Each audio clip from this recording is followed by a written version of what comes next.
ብትመልሽ ይጠሩ ነው። እሱ መቼ ማናደርገው ታደርጊዋለሽ። የእናቴ ንብረት ነው። ለዛ ነበር እንደ የምታያዳንከኝ። ማን ነው እሱ እንዲያደርግ የሚችል? እናቴ ከመጣ ሁሌም ከጎኑ ማጠፋ ያቺ ትሁት። ግን እሷ እኔ ላይ ደፍራ ይሄን ማድረግ አችልም። ማን አባቱ ነው ደፍሮ እጁን ነው እኔ ላይ ያነሳ? አስቤዛ ለመግዛት ወጥቼ ነበር። ያን ጊዜ መታ ይሆናላ። እርግጠኛ ነሽ እንዴ? አዎ በጣም እርግጠኛ ነኝ። አስቤዛ ለመግዛት ካልወጣው በስተቀር 10 አስቀምጠኝ የለ እንዴ? ምን ማድረግ እችላለሁ? እሺ ትንሽ ቀን ብቻ። ከኔ ምንም የሚደበቅ ነገር የለም። አላወቀም አባዬ። ግን ደግሞ ከኔ ተደብቆ የሚቀር ምንም ነገር የለም እያለ ሲያስፈራራኝ ነበር። እባክሽ ተይው፣ ምንም አይፈጠርም፣ አትስጊ። እህቴ ጋር ደውዬ ልጄ እንድትጠብቃትና እንድትከላከልላት ነግሬያታለሁ። መቼም የሰውዬ ቀጥታ ማጥቃት አይችልም። በሚወዱት ሰው ነው የሚመጣው። ጥሩ አለሽ የኔ ልጅ። ለማንም እንደማይመለስ አድርጎ ሰው ይሆናል። አባዬ አለሜ እንዴት ናት? ትንሽ ተከፍታለች፣ ግራም ተጋብታለች። የቱም ወሰን እንዳለባት ትጨንቃለች። ወንድሟን አሳልፋ ለመስጠት መጨከን አቅቷታል። አዎ ከባድ ውሳኔ እኮ ነው አባዬ። ትሁት የኔ ልጅ። አቤት አባዬ። ቆይ በሰላም መኖር አትፈልጊም?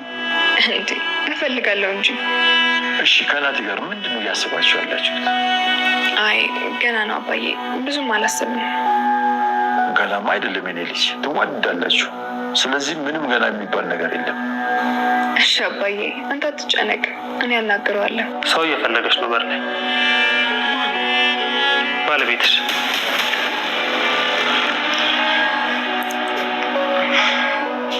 በር ላይ ጠብቀኝ ብዬ ነበር እኮ። ስለጠራልኝ አመሰግናለሁ። መሄድ ይችላል። እዛ እንዳይኗ ብሌን መሳሳልና ጨክነህ ሳታያት ውላ ታድር እና እኔ ልክ አይደለሁም አባዬ? እኔ እኮ እያልኩ ያለሁት ፍትህ መስጠት ላለብሽ ሰው ፍትህ ስጪ ነው ያልኳት።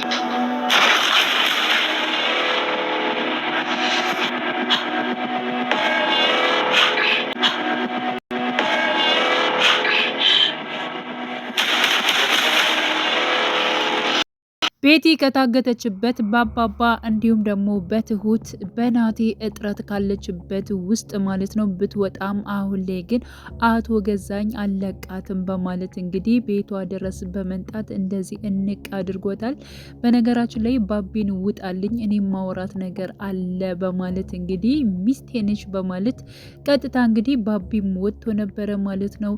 ያው ቤቲም እጅግ በጣም ነበር የፈራችው የተርበተበተችው። ምክንያቱም ምን ያክል ማለት ነው አቶ ገዛኝ ጨካኝ እንደሆነ ከዚህ በፊትም ስለምታውቀው ማለት ነው። ባለምዬ ማለት ነው በልጁ እናት ያራረው አቶ ገዛኝ አሁን ላይ ማለት ነው ቤቴን እጅግ በጣም እያሰቃያት ይገኛል። ብሬን እንድትመልሽ እፈልጋለሁ፣ ካለዚያ ደግሞ ምንም ነገር አልምርሽም በማለት እንዲሁም ደግሞ እህቷ ላይ እየዛተባት ይገኛል። በእርግጠኝነት አሳክማታለሁ፣ በሁለት እግሮቿ ትሄዳለች ብለሽ የምታስቢያት እህቷ በእርግጠኝነት አንቺ አሳክማታለሁ ብለሽ የወሰድሽውን ገንዘብ ከልቅሶ ላይ ነው የምትቆሚው በማለት እንግዲህ እያስፈራራት ነበረ ማለት ነው። እሷን ባገተባት ታይም ላይ ወረቀቱን እንድትፈርምለት በጣም እጥረት እያደረገ ነበረ። ምክንያቱም እህትሽን እይዛታለሁ፣ እገላታለሁ፣ በእርግጠኝነት አሳክማታለሁ የምትያትን ማለት ነው ተራምዳ አያታለሁ የምትያትን እህትሽን በእርግጠኝነት ከሬሳዋ ላይ ትቆሚያለሽ በማለት እጅግ በጣም ሲያስፈራራት ማለት ነው የነበረው አቶ ገዛኝ። ምንም ያክል ማለት ነው ይህን ነገር አላደርገውም፣ ስፈልግ ግደለኝ፣ እኔ በጣም ብዙ መስዋዕት የከፈልኩለት ነው፣ እኔም ደግሞ ህይወቴን አጥቼ ልጅነቴን ሁሉ ነገሬን የጨረስኩት እሷ እንደ ጓደኞቿ ተራምዳ እንድትሄድ ስለፈለኩ ነው። ስለዚህ በፍጹም ይህን ነገር አላደርገውም፣ አንተ የፈለከውን ነገር ማድረግ ትችላለህ በማለት እንግዲህ ከአቶ ገዛኝ ላይ ጮኸበት ነበረ ማለት ነው። እና ይህ ግድ ነው አሁን ላይ መፈረም አለብሽ በማለት እንግዲህ እያስጨነቃት ባለበት ሰዓት ነበረ ናቲ ካለችበት ነገር ለማውጣት ማለት ነው ወደ ታገተችበት ቦታ እየመጣው ማለት ነው። ግን ደግሞ ናቲን ማለት ነው እንዲሁም የአቶ ገዛኝ አጋች እንግዲህ የአቶ ገዛኝ ጋር ተባብሮ የሚሰራው ያ ማለት እንግዲህ ቤቲን ያገታት ማለት ነው። እንዲሁም ደግሞ ናቲ ላይ ጉዳት አድርሶበት ነበረ። አባባም እንግዲህ ወደ ቦታው እየሄደ ነበር፣ አብራ ሄዳ ነበረ ማለት ነው። ስለዚህ ትሁት ደርሳላታለች። ምክንያቱም አቶ ገዛይ ማለት ነው። ያው ቤቲን ለመጨረሻ ጊዜ እጅግ በጣም እያሰቃያት ነበረ። እገልሻለሁኝ ያግዘኛል ብለሽ የመጣው ራሱ ይሄው እንደምታዩ ነው፣ ዘርግፈነዋል እያለ ስለ ልጁ ራሱ ሲናገር ነበረ። ቤቲ ደግሞ አንተ ጨካኝ አረመኔ ጨካኝ እንደሆኑ ያን ጊዜ እኔ ባለምዬ ላይ አይቻለሁ። አሁን ላይ ራሱ በራሴ በናቴ በልጁ ራሱ ምንም ነገር አትራራም፣ በጣም ጨካኝ ነህ እያለች እንግዲህ ተናግረዋለች። አቶ ገዛኝም አዎ ይህን ነገር እንድታቂ ነው የምፈልገው፣ እኔ ምንም ነገር ላይ እንደምጨክን አንቺ የግድ ማወቅ ነበረብሽ። እሱን የረሳሽ መስሎኝ ነው በጣም የተናደድኩት። ስለዚህ ስላወቅሽም እጅግ በጣም ደስ ብሎኛል። ስለዚህ እህትሽን የሆነ ነገር ሳላደርጋት በድጋሚ ነው የምጠይቅሽ፣ እንድትፈርሚልኝ እፈልጋለሁ በማለት እንግዲህ ብሏት ነበር። በስተመጨረሻም ትሁት መታ አቶ ገዛኸኝን መተው እሱም ወድቋል ማለት ነው። ቤቲን እዘዋት እንግዲህ ወደ አባባ ቤትም ሄደዋል ማለት ነው። ስለዚህ እንግዲህ ያው ናቲም የተናገረው ነገር ነበረ ለቤቲ አሁን ላይ እናቴ ብሩን ትፈልገዋለች። ስለዚህ ብሩ ደግሞ ሀቁ ያለበት የእናቴ ነው። ስለዚህ እባክሽን ቤቲ ያንቺ ያልሆነ ገንዘብ ላንቺ ምንም አይሰራልሽም። ስለዚህ ለእናቴ መልሽላት በማለት እንግዲህ እናቴም ተናግሮ ነበረ ማለት ነው። ቤቲ ግን በፍጹም ይህን ነገርማ አላደርገውም በማለት እንግዲህ ያው ለአቶ ገዛኝ የተናገረችውን ንግግር ነበረ ለናቲም የመለሰችለት ማለት ነው። ሁሉ ነገርን ያጠሁበት እህቴን ለማሳከም የተነሰውበት ገንዘብ እስከሆነ ድረስ እኔ ለማንም አልሰጥም በማለት እንግዲህ ለአቶ ገዛኝም ብላለች ማለት ነው። አሁን ላይ አለምዬ እስር ቤት ታስገባሃለች፣ እኔ ደግሞ ያንተ የሆነ ንብረት በሙሉ ለራሴ ወስጃለሁ በማለት እንግዲህ በሙሉነት ቤቲ ተናግራለች ማለት ነው። እንግዲህ ባቢ እዚህ ላይ ማለት ነው ቤቲንም ጠይቋት ነበረ። እኔ እኮ እህትሽ በጣም ስታስቸግረኝ እንዲሁም ደግሞ ከትሁት ጋርም ሄጄ ነበረ። ከዚያ ሲሄድ ለስራ ቦታ እንደሄድሽ ነው የተነገረኝ፣ እንዲሁም ደግሞ እንዳትመጣ ብላ ነገረችኝ ትሁት። እና ምንድን ነው የተፈጠረው ነገር ምንድን ነው የት ነው ሄድሽው በማለት እንግዲህ በጥያቄ እንትን ሲላት ነበር ማለት ነው። እሷም ደግሞ አይ ምንም አልሆንኩም ለስራ ሄጄ ነው የሚል መልስ ነበር እየሰጠችው ቤቴ ማለት ነው። እና አሁን ላይ ግን ማለት ነው ይብን እህቷ ህይወት ደውላ ለምንድን ነው የጠፋሽው እህቴ? እንደዚህ እኮ ለእኔ ጨክነሽብኝ አታቂም፣ ትደውይ ነበር ትጠይቂ ነበር፣ አሁን ግን የለሽም። ምንድን ነው የተፈጠረው ነገር? ገንዘቡንስ ከየት ነው ያመጣሽው? ምንድን ነው እየሰራሽ ያለሽው?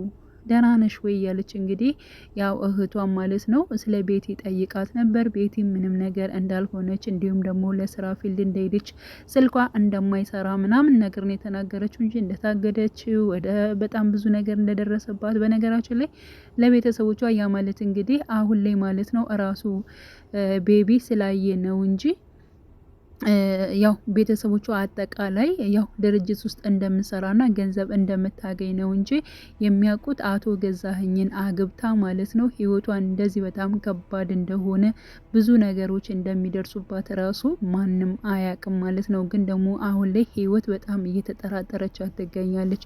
ይህ ሁሉ ገንዘብስ እንዴት ሊመጣ ቻለ? ምንድን ነው እየሰራሽ ያለሽው?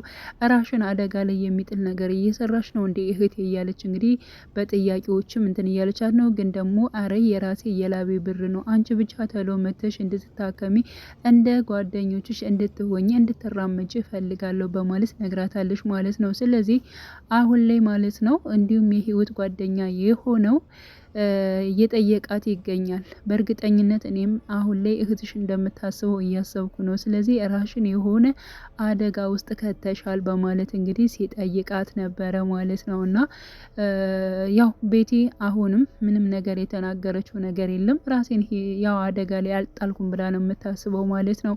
ሌላው እንግዲህ አባባ እንዲሁም ደግሞ ትሁትን ጠይቋታል ማለት ነው። አንቺ ለምንድን ነው እስከ መቼ ነው የራሽን ህይወት የምትኖሪው? በቃ እንደዚህ አይነት ውስጥ ህይወት ወጥተሽ እፎይ ብለሽ የምትኖሪው መቼ ነው ይህ ሁሉ ነገርስ የሚያልቀው? ስለዚህ አንቺና ያው ናቲ ስለ ህይወታችሁ አውርታችኋል ወይ በማለት እንግዲህ አባባ ጠይቋታል። አባዬ እኔ ትንሽ ልጅ አይደለሁም ብዙም አታስብ፣ ነገሮቹ ደግሞ ይስተካከላሉ በእርግጠኝነት በማለት አዎ ልጄ ነገሮቹ እንዲስተካከሉ አድርጌ እኔ ባንቺ በጣም ብዙ ነገሮች አስባለሁ፣ ሴት ነሽ፣ ስለዚህ ህይወትሽን ማሳመር የምችው አንቺ ነሽ በማለት እንግዲህ ያው ለትሁት ነግሯታል ማለት ነው። ስለዚህ ችግር የለውም አባዬ እኔ ራሴ ያው ናቲን አናግረዋለሁ በማለት እንግዲህ ወደፊት ህይወታቸውን እንደሚቀጥሉ እንደሚጀምሩ ቃል ገብታለታለች ማለት ነው። በቃ አንቺ ህይወትሽን ከጀመርሽ እኔ በጣም እጅጉን ደስ ይለኛል። አቶ ገዛኸኝን መተሽ እንዲሁም ደግሞ ቤቲን እንዳስወጣሽ ወይንም ደግሞ ናቲን እንዳስመለጥሽ አቶ ገዛኸኝ አወቀ ወይ በማለት እንግዲህ ጠይቋት ነበረ። ለዕለቱ አላወቀም፣ ግን ደግሞ እሱ እኔ ጋር ምንም የሚያመልጥ ነገር የለም ቀስ ብዬ ይደርስበታለሁ እያለ እየዛተብኝ ነው ብላ ተናግራለች ማለት ነው። እና በዕለቱ እንግዲህ አቶ ገዛኸኝን ከጀርባ መታ የጣለችው ማለት ነው ትሁት ነበረች። እንዲሁም ደግሞ ቤቲን ናቲን እዛ የወጣችው እሷም አባይም ስለነበሩ ማለት ነው። ይህን ነገር ማን ነው ያደረሰው? ማን እንደው እኔ እንደፍሮ ማን ቢያነሳብኝ ነው እያለ አቶ ገዛኸኝም እንግዲህ ተናዶ ነበረ ማለት ነው። እና ከዚያ አንጻር እንግዲህ ትሁት ያው እንግዲህ ናቲን እንዳስመለጠችው ያው አቶ ገዛኸኝ ቀስ ብዬ ደርስበታለሁ ብሏል። ምክንያቱም ከናቲ ስር የማጠፈው ራሷ ትሁት ነች እና ይሄን ነገር ያደረገችው በእርግጠኝነት ትሁት ነች ብሏል። ከዚህ በፊትም እንግዲህ ያው ቤቲ የታገተችበት ቦታም ራሷ ትሁት ስትሄድ አቶ ገዛኸኝ ስላያት ማለት ነው። እና ጥርጣሬውን ማለያ አድርጓል ራሱ ትሁት ጋር አድርጓል ማለት ነው። እና ቤቢም ራሽን አደጋ ላይ አትጣይ እባክሽን በማለት እንግዲህ አንቺ ደህና ስትሆይ ነው እህትሽንም ራሱ ማሳከም የምትችዩ እና እባክሽን ያልሆነ ነገር ውስጥ እንዳትገቢ እያለ እንግዲህ ቤቲን እየመከራት ይገኛል ማለት ነው። አሁን ላይ እንግዲህ አለምዬ በጣም ብዙ ነገሮችን እያሰበች ትገኛለች። እንዲሁም ደግሞ ናቲ ማለት ነው አለምዬ እናቱን እያወራት አይደለም። ምክንያቱም እንዴት ለምን ወንጀለኛ ነው ወንድሟን አሳልፋ ለምንድን ነው የማሰጠው በማለት እንግዲህ ወንጀለኛ በወንጀልነቱ መቀጣት መቻል አለበት፣ እንዴት ወንድሜን አሳልፍ ያልሰጥም ትላለች በማለት እንግዲህ አባባንም እየተናገረው ይገኛል ማለት ነው። አባባም ናቲ እንደዚህ ማድረግ የለብም ምንም ቢሆን እናትህ ነህ፣ ሲቀጥል ደግሞ አንድ ልጇ ነው፣ እጅግ በጣም ነው የምሳሳልህ፣ ሲቀጥል አንተም እጅግ በጣም እንደምትወዳትም አውቃለሁ፣ ግን ደግሞ እናትህን ሳታያት እንደዚህ ውሎ ማደር ተገቢ አይደለም። በቃ ለሷም ጊዜ ስጣት፣ ቀስ ብላ ካሰበች ካንሰላሰለች በኋላ ሀሳቧን መቀየሯ አይቀርም። ደግሞ አንዳንዴ የምትወደውን ሰው አሳልፎ መስጠትም እጅጉን ከባድ ነው። ስለዚህ እባክህን ልጄ ተረዳት በማለት እንግዲህ ያው አባባ ያው ለናቲ ምክሩን ሰጥቷል ማለት ነው። ስለዚህ በእርግጠኝነት ቀጣይ ፓርት ማለት ነው አለምዬና እንዲሁም ደግሞ ናቲ ያው ሰላም ይፈጥራሉ። ሲቀጥል ደግሞ አለምዬ ወንድሟን አሳልፋ ትሰጣለች ብዬ አስባለሁ ማለት ነው። እንግዲህ አሁን ላይ አቶ ገዛኸኝ በድጋሚ ማለት ነው ያው ቤቲ ላይ የዛተባት ነበር ቀጥታ ማለት ነው። እንግዲህ ያው ባቢና እንዲሁም ደግሞ ቤቲ በተቀመጡበት ሰዓት ላይ አቶ ገዛኸኝ ከች ብሏል ማለት ነው። ስለዚህ ቤቲ የት ነው ያለችው በማለት እንግዲህ ጠይቆት ቀጥታ ወዳለችበት ቤት ማለት ነው መሰስ ብሎ መጥቷል አቶ ገዛኸኝ። ከዚህ በፊት እንደፎከረው እኔ ማንም አይችለኝም፣ የፈለኩትን ነገር አደርጋለሁ፣ አሁን ገንዘብ ነው የምፈልገው፣ ሳልገልሽ ያው እንግዲህ መፈረም ካለብሽ ቦታ ፈርም እያለ እያስጨነቃት ጉሮሮዋን እንቅ አድርጓት ይገኛል ማለት ነው። እሷም እጅግ በጣም ነበር የተርበተበተችው። እና ራሱ ቤቢ የት ሂዶ ነው ሊያግዛት የቻለውስ ለምንድን ነው የሚለው በነገራችን ላይ ያው ሚስቱ ስለሆነች ወይንም ደግሞ አቶ ገዛኸኝ ባሏ ስለሆነ ራሱ ማለት ነው ካስገባው በኋላ እሱ ወጣ ብሎ ሄዶ ነበር። ስለዚህ በእርግጠኝነት ማለት ነው ይደርስላታል ቤቲ ምንም ነገር አትሆንም ስለሚደርስላትና ስለሚገለግላት ብዬ ነው ማስበው። እንግዲህ ቀጣይ ፓርት ምን ሊፈጠር ይችላል? አቶ ገዛኸኝ ስለምንድን ነው እስር ቤት ሊከቱት ያልቻሉት? በነገራችን ላይ ቤቲን ባገተበት ታይም ላይ ያው አባባ ራሱ ፖሊስ እንጥራ ብሎ ነበረ። በፍጹም የሚሆን ሰው አይደለም፣ ስለዚህ አቶ ገዛኸኝ መታሰር አለበት መቀጣት አለበት የሚለው ነገር ተናግሮ ነበረ ማለት ነው። እንዲሁም ደግሞ ትሁት የተናገረችው ነገር አለ። አሁን ላይ እንደዚህ አሳልፈን ለፖሊስ መስጠት አንችልም፣ ምክንያቱም ቤቲ ራሱ እህቷን ማሳከም ትፈልጋለች፣ ስለዚህ እሷ ራሱ በወንጀል ትጠረጠራለች። ያ ማለት እንግዲህ አቶ ገዛኸኝን ብቻ ማሳሰር አይደለም፣ እንዲሁም ቤቲን አብረን አሳሰርናት ማለት ነው። ስለዚህ ይህ ነገር ቢዘገይ ይሻላል በማለት እንግዲህ ያው ሌላ ሰው እንዳይጎዳ በማለት እንግዲህ ክሱን አቁመውታል ማለት ነው። እና አቶ ገዛኸኝ መያዝ አለበት። እሱ ከተያዘ አሁን ላይ ሰላም ይፈጠራል ብዬ ነው ማስበው ማለት ነው። ምክንያቱም ሌሎቹ ተግባብተዋል። ሲቀጥል ደግሞ ቤቲ ይብን ይሄ ሁሉ ሰራዊት እኔን ለማዳን ነው እንደ የመጣው ብላለች ማለት ነው። ናቲም እንዲሁም ደግሞ አባባ ትሁት ሆነው ማለት ነው ሲሄዱ ካለችበት ቦታ ሲያወጧት እጅግ በጣም ደስተኛ ነች ማለት ነው። ስለዚህ ከነሱ ጋር ሰላም ስለፈጠረች እንግዲህ አቶ ገዛኸኝ ስለሆነ ችግሩ እሱን አሳልፈው ለፖሊስ መስጠት አለባቸው ብዬ አስባለሁ። ሲቀጥል ደግሞ ቤቲን ያስመለጠቻት ያው ራሷ ትሁት መሆኑን ካወቀ ደግሞ አቶ ገዛኸኝ ችግር ነው የሚፈጥረው የባሰ ማለት ነው። እዚህ ጉዳይም እንግዲህ ራሷ ትሁት እየፈራች ትገኛለች። ይብን ራሱ ለእህቷ ደውላ የልጅን ነገር አደራ እስከ ማለት ድረስ ማለት ነው። እና ለዚህ ነው በአባባም በቃሽ ከዚህ ነገር መውጣት አለብሽ፣ ችግር አያጣሽም፣ እባክሽን የራሽን ህይወት መኖር አለብሽ የሚላት ከዚህ አንጻር ነው ማለት ነው። ስለዚህ አቶ ገዛኸኝ ቀስ ብሎ የሚደርስበት ይሆናል ማለት ነው። እንግዲህ ቀጣይ ፓርት ማለት ነው ትሁት ተከታታይ ድራማ ሁላችንም በጉጉት የምንጠብቀው ይሆናል። መልካም ጊዜ ተመኘውላችሁ።